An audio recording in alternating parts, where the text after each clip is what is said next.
O Senhor esteja convosco. Ele está no meio de nós. Proclamação do Santo Evangelho de nosso Senhor Jesus Cristo, segundo São João. Glória a vós, Senhor. Naquele tempo, disse Jesus aos fariseus: Eu sou a luz do mundo. Quem me segue não andará nas trevas, mas terá a luz da vida. Então os fariseus disseram: O teu testemunho não vale, porque estás dando testemunho de ti mesmo.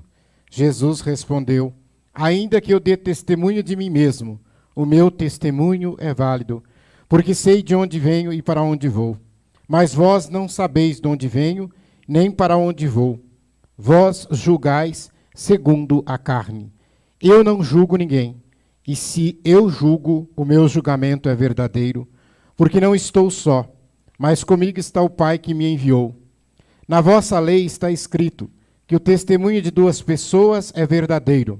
Ora, eu dou testemunho de mim mesmo, e também o Pai que me enviou dá testemunho de mim. Perguntaram então: Onde está teu Pai? Jesus respondeu: Vós não conheceis nem a mim, nem o meu Pai. Se vós me conhecesseis, conheceríeis também o meu Pai. Jesus disse estas coisas enquanto estava ensinando no templo, perto da sala do tesouro, e ninguém o prendeu, porque a hora dele ainda não havia chegado. Palavra da salvação. Glória a vós, Senhor. Reverendíssimo Padre Neuci, presidente desta celebração eucarística, meus queridos irmãos e irmãs que nos acompanham pela rede Santa Rita de Comunicações e também pela web rádio Ativa Comunicações e rádio difusora a 1080.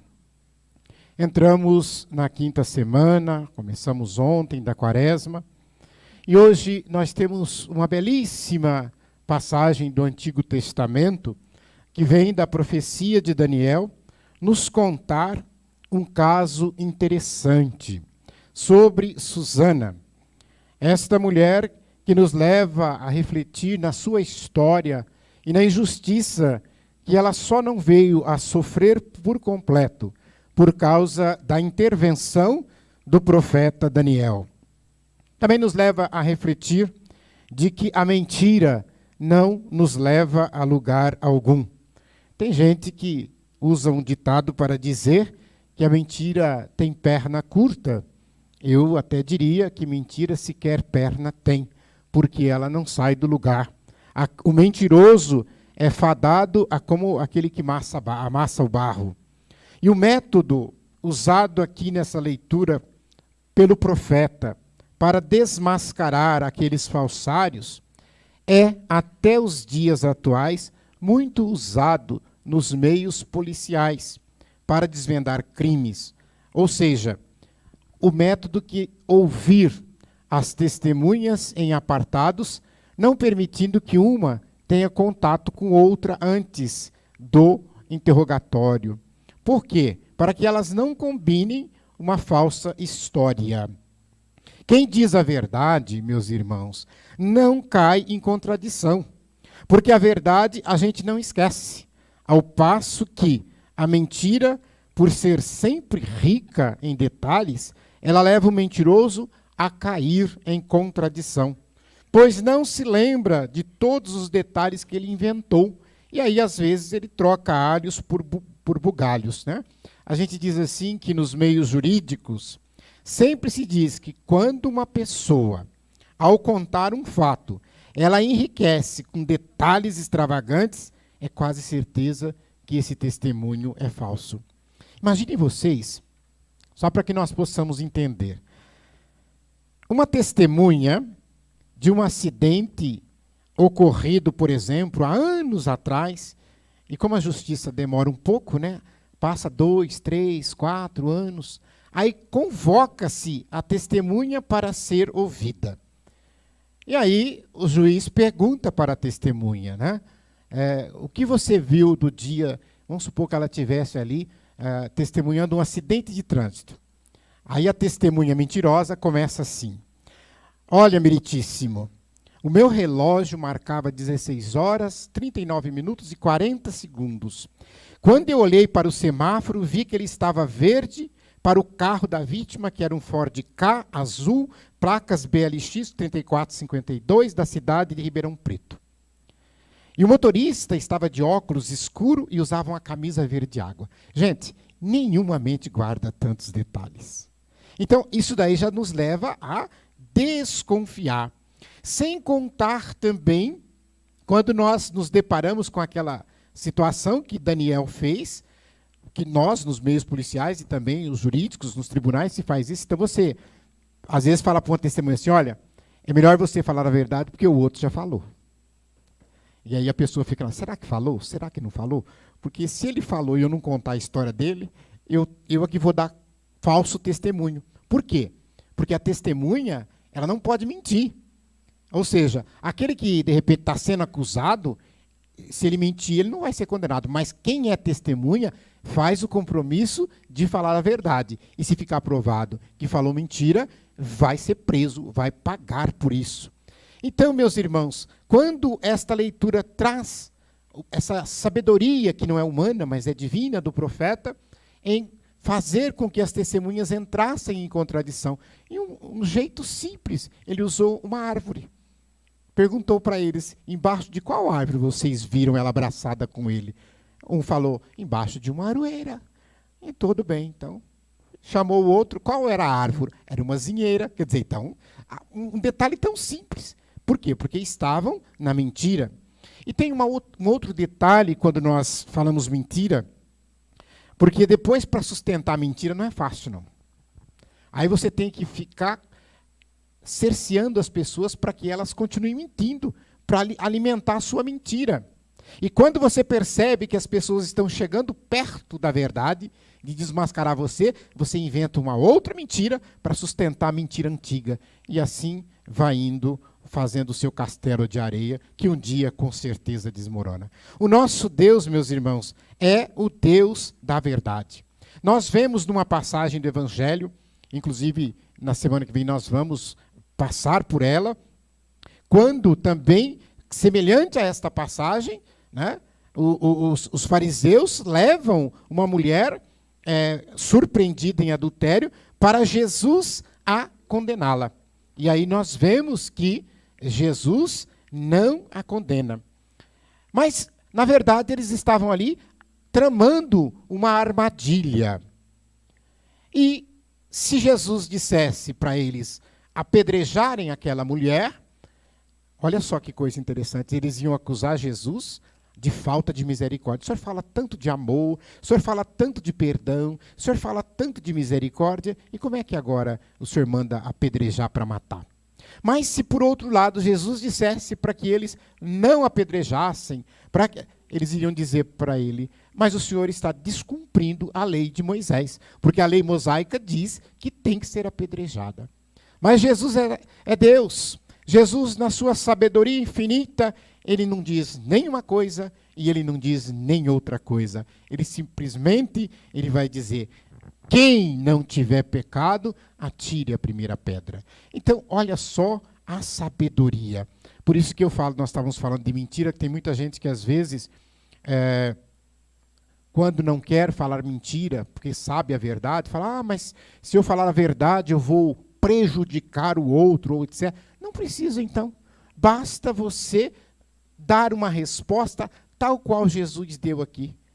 Dê uma resposta para a pessoa que às vezes quer arrancar alguma coisa de você para prejudicar outro, para fazer fofoca, para isso. É muito simples, você diz, silêncio, não vou falar nada. Ou então você pode dizer, não, realmente eu sei, mas prefiro não comentar isto. Não quero falar isto. E aí você não terá mentido, você não terá cometido o pecado. E veja bem, meus irmãos, que um dos principais efeitos imediatos do perdão concedido por Jesus é devolver a dignidade. Aqui nessa leitura que nós ouvimos, através do profeta Daniel, devolver a dignidade daquela mulher que estava sendo atacada injustamente, acusada de algo que não tinha feito. Quantos e quantos filhos e filhas de Deus também, por causa da fofoca, da calúnia, da mentira, perdem a dignidade de filhos de Deus. Então nós precisamos fazer com que seja resgatada pelo perdão, resgatada pela misericórdia de Deus, essas pessoas que se encontram nesta situação. Tomemos, então, muito cuidado. No Evangelho nós ouvimos bem Jesus dizer que Ele é a luz, e a luz que vem ao mundo para colocar às claras toda a hipocrisia. Nós, nesta época, agora somos muito chamados, pelos tempos em que nós estamos vivendo, que o que a gente mais vê é uma enxurrada de coisas que nós poderíamos classificar como hipocrisia pura, de pessoas que, sei lá por quais motivos, não importam agora aqui discutir isso, mas que agem como esses hipócritas. Eu cito, por exemplo, uma coisa que Jesus, ele sempre falou bastante, a questão do moralismo exacerbado. Quer dizer, isso é muito perigoso para uma comunidade cristã, porque o moralismo, geralmente, quando ele é muito radical, quando ele é muito fanático, é aquele que exclui a misericórdia, é aquele que exclui o perdão. Meus irmãos, nós somos convidados por Jesus hoje a desarmar, a jogar as pedras, a desarmar os nossos corações e as nossas mentes, para poder perdoar, como Ele, Jesus, sempre fez e faz com cada um de nós. Jesus quer de você, Jesus quer de mim, atitudes que não sejam de hipocrisia, que sejam atitudes verdadeiras, aquelas atitudes que brotam de um coração que verdadeiramente ama a Deus e que por isso ama os irmãos e que por isso consegue perdoar. Porque tem muita gente que fala da dificuldade de perdoar. Eu te convido já desde agora, né, padre, terça-feira que vem, né, a missa do perdão. Que você não possa perder, porque nela nós vamos refletir toda esta caminhada necessária para perdoar. Porque tem muita gente que quer perdoar, quer perdoar, é sincero esse querer, mas não consegue. E por que não consegue? Porque está pulando etapas. Porque o perdão, ele consiste num caminho pelo qual nós devemos passar. E eu diria que a etapa primeira, antes do perdão, é o amor. Porque a gente não vai conseguir perdoar se antes a gente não amar. Porque se você falar que vai perdoar uma pessoa sem que ela tenha te ofendido, porque é fácil dizer que perdoa alguém porque bateu na vizinha, porque abandonou um filho, porque não foi comigo. Agora, quando atinge a nossa carne, quando machuca, quando dói em nós, então aí sim é que nós somos chamados a amar. E é preciso amar. Por isso, nessa liturgia, nós todos cristãos somos convidados, em qualquer lugar onde nós estivermos, em qualquer situação que nós encontremos, a renovar. Hoje mesmo nesta Santa Eucaristia, hoje mesmo no momento da adoração após a bênção final, que você possa olhar para o Senhor e fazer um encontro pessoal com Jesus Cristo e tomar esta decisão de deixar-se encontrar por Ele, de assumir um compromisso, de procurá-lo todo dia, sem cessar. Não há motivo, meu irmão, minha irmã, para que alguém possa pensar que este convite não lhe diz respeito. Às vezes muita gente está nos vendo, isso aí não é comigo, não. Não, é para você que Jesus está falando hoje. É para você que Jesus está oferecendo esta a alegria de fazer parte da família cristã. É para você, ninguém está excluído do amor de Deus. A quem arrisca, o Senhor jamais vai desiludir. Quando alguém dá um pequeno passo na direção de Jesus, descobre maravilhosamente que Ele está de braços abertos, te esperando, ansioso. Jesus está de braços abertos a te esperar. E é momento de você dizer: Senhor, deixei-me enganar de mil maneiras. Eu fugi, Senhor, do vosso amor. Mas agora aqui estou, novamente, para renovar a minha aliança convosco. Eu preciso de vós. Eu preciso desta luz. Eu preciso, Senhor, que me resgate novamente. Eu preciso ser todo teu e de mais ninguém. Eu quero servir, Jesus, somente a ti e a tua igreja e mais ninguém. Como nos faz bem voltar para o Senhor, porque às vezes nós estamos meio que perdidos, mas Deus nunca se cansa de insistir para que nós o tenhamos como único e suficiente Salvador, aquele que nos convidou a perdoar 70 vezes 7, ele dá-nos um exemplo. Ele nos volta a carregar em seus ombros como o bom pastor, e nós como ovelhas feridas, machucadas, preocupadas. Eu hoje ainda comentava com algumas pessoas, muitas, como o padre bem lembrou, estão aí nas filas dos hospitais, muitas estão aí entubadas, muitas estão em casas, mas doentes, aguardando vagas, ou então fazendo a sua quarentena, porque positivou, ou mesmo que não tenha positivado, está lá suspeito. Então, você imagina como o coração angustiado estão essas pessoas, estão seus familiares. Mas nós não podemos também esquecer de que existe uma outra gama de pessoas que é muito maior, que estão assustadas, que estão amedrontadas, que estão ansiosas, que estão com pânico, que estão entrando em depressão. E é por isso que hoje, nesta liturgia, nós queremos rezar por todos vocês, para que o amor de Jesus Cristo possa te alcançar nesta noite, para que você possa se animar, para que você possa erguer a sua cabeça e lembrar que Deus é contigo, assim como Ele esteve com Susana, assim como Ele esteve com a mulher adúltera e com tantos outros que sofriam e que desesperados estavam, e Jesus estendeu a mão. E hoje, nesta liturgia, Ele te estende a mão, que você possa abraçar Jesus nesta noite.